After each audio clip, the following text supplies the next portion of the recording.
I would say to your graduates, it really starts with embracing the profound responsibility leadership has. Well, when I graduated, I had no idea. I thought leadership was a job, and I thought it was a level of pay. I didn't understand that as I would embrace that responsibility, I would affect people's health and the way they go home and treat their families. So I would want your graduates to understand that when they leave this institution, they need to be prepared to embrace the profound responsibility leadership has to the people who you're giving the privilege to lead. It is a privilege to lead, but it takes skills and courage to care for those people.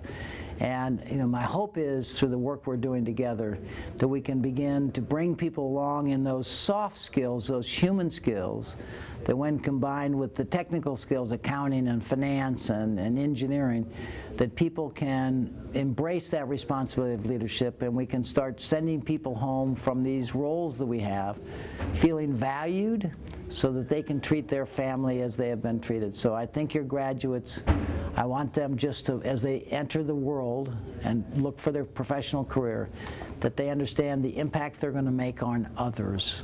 Okay, it's not just about getting a job and making a good income. It is using that opportunity to affect other people's lives, to genuinely care for those people. The key to me in the last 20 years is a unique blend of culture and strategy together.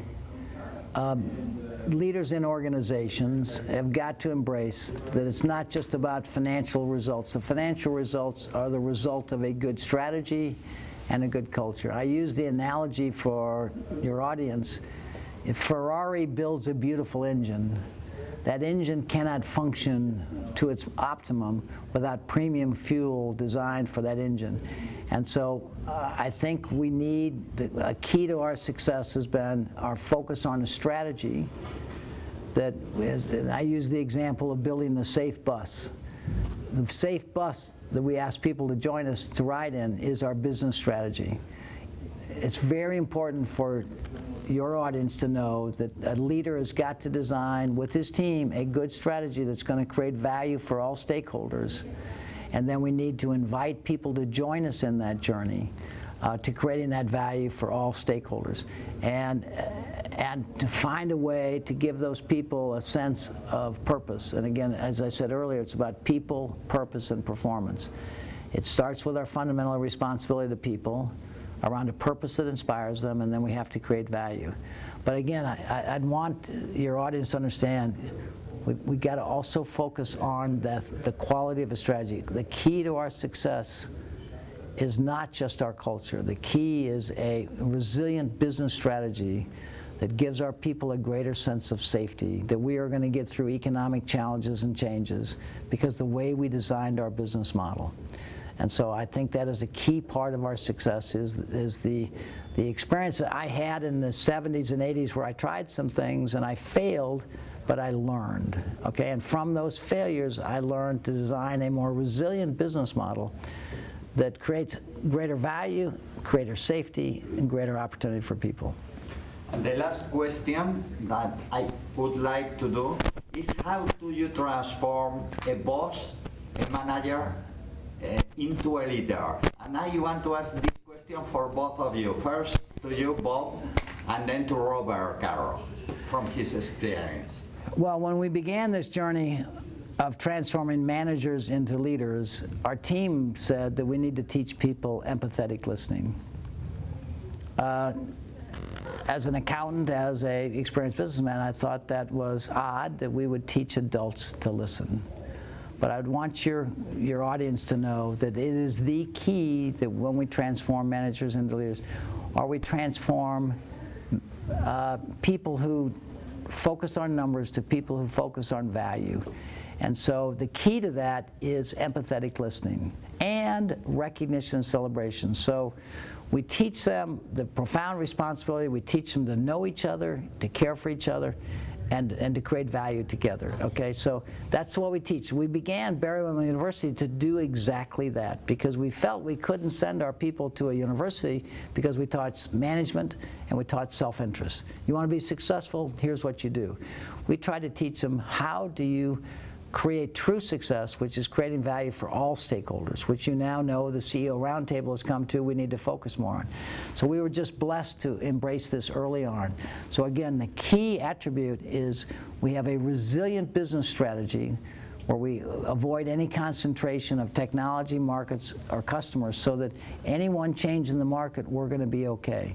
And that has been tested in the 08 and 09 downturn. And I would say to you, the other unique part of this, for some reason I was blessed with the ability to see value where other people can't. And so I've been able to bring some companies, some technology into our company and create more value than other people have been able to create. So the combination of those two has created a resilient business model where people feel safe, they feel valued, and they get to their professional careers be a part of something bigger than themselves. What more can I add on to what Bob has already said?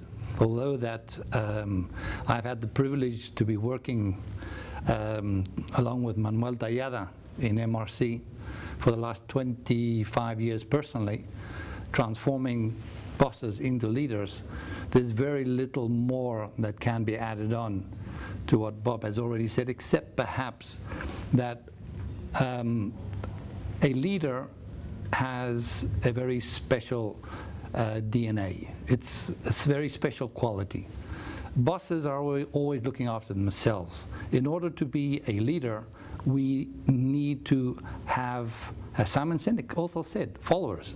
In order to have these followers, we have to earn respect from the people. There are three basic things we need to earn, and that is by our own example.